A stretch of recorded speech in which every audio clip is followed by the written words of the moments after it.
duraan dursee ana lapheen dhaataa jira. Isinuma arguu kootiif danda'ee dubbataa jiru erga siyaasaa nan haasa'a jara Mubaarakii wajjiniin hiriyaadha namni na beekaa. Isaaq Zeenu ishee. Bagan isin argadhe baay'een isin jaalladha. Wallahi baay'een isin jaalladha. Nama moodelii godhadhe deemu isiniif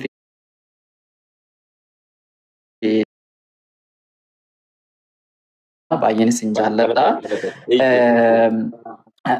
Dhimma isin kaaftanii jirtanu kanarratti an biyya baqaan ture. Umrii koo keessatti akka biyyaan baa jedhe nama yaada hin beekne nama barumsa qofatti amanuun ture ani. Yuunivarsiitii Jimmaan baradhan ture. Ituun baradhu haalli siyaasaa waliin nu dhahee jennaan karuma miilaatiin 14 tokko fayyaa miilaa fi konkolaataadhaan deemee Itoophiyaa irraa ka'ee Suudaanii dhufee Suudaanii irraa ka'ee Ijiptiin dhaqee jara Mubaarakiin bara jechuudha. Karaa kana keessatti nama hireen tolte qofatu achi qaqqaba. Isa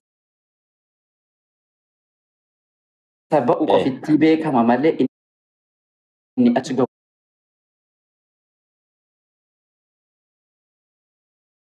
Nama muraasa.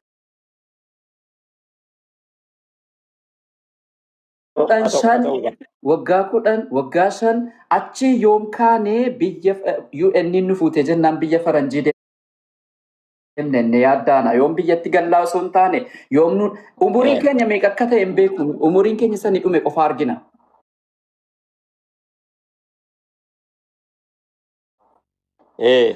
Ammoo achi kaanee namni hireen tolteef tolte gaa keessaa ba'a. Inni kaan karaa baaratii Liibiyaadhaan dhumatee inni hafe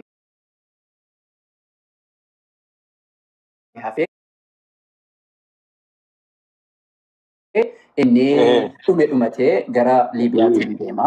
Keessatti haalli amma achi keessa jiru baay'ee ulfaataa waan ta'eef jechuudha. Dhimma barnootaatiin immoo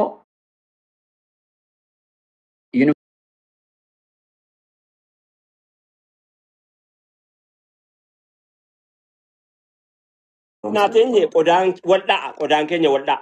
Nuyin kuni waggaa 50-60 dura tolfamne kaaneeti. Nama hadda ilmaan jaraa ergatan hadda nu jalatti tolfataa jiru jechuudha maanaansa. Akkaadaamiin waa tokko oomishnee abbaa faabirikaa taane itti ba'u miti akkaadaamiin kaarikulamiin biyya keenya keessa jiru. Afirkumti akka jiru ni jechuudha. Ilaamee gaadii isaa ilmaadhaa tolfamu saa gaadii nama beeku beeka. Gaadiidha malee isa ilmamnuuni malee qotee bulaan keenya qabeenya hin qabne kanaaniyyii bilgeetirraa sanyii bitaa isaatii kana keessa. Barnoonni keenya morma baasa malee inni nu bittaadhaa isa iyyuu gabaadha inni ta'ee fudhannee saaxinii bazambiliitti bitannee gala. Barnoonni jiru biyya kana suuqii jira biyya keenya suuqii shunkurtii jira.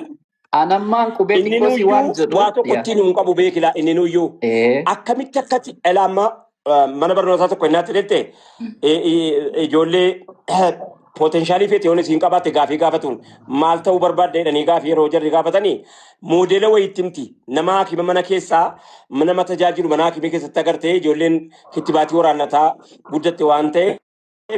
Nama waraanuu sana hawwiteeti haakim mawoon falligaallee wennaa siin jettee kaate haakimichi suni bari marfee sirinjii biyya keenya keessatti faabirikaa isaan qabnu bar yoo jiraates wooma xiqqoo wayii jirti.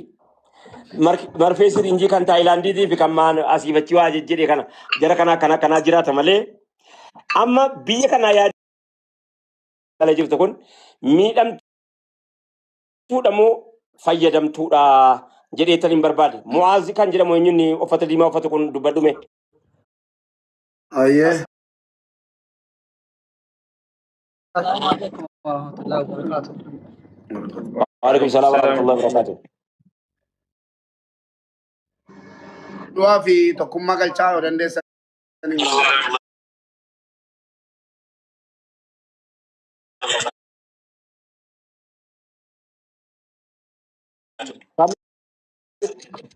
Maal godhu beektu akkaataa galchaa kana?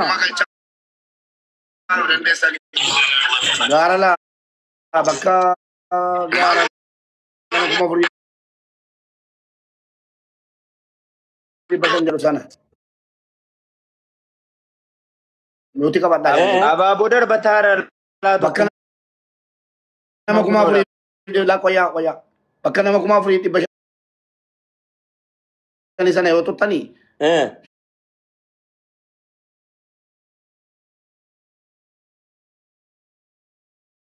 shanaffaarra jira tokkummaanii loluwaan gaduma tuttanii loluwaan kudha tokkoffaarra irratti gaduma tuttanii invite gootu. Raamaa baaboo dabbataa isa achitu qeennaan tokkummaa argeera maal godhu invite gootu. ol galchite Qabannaan invite godhaa. follow back naan jedhe Invite laa gara namoo invite jira. invite kan jiru jira meme Loluwaa yookaan tokkummaa tuqiitii invite. Elame kan invite na godhu Nuseba invite godhu Tokkummaa kun warra abaaboo darbataa jiru kana. argeera tokkummaa argeera sitti argeera bar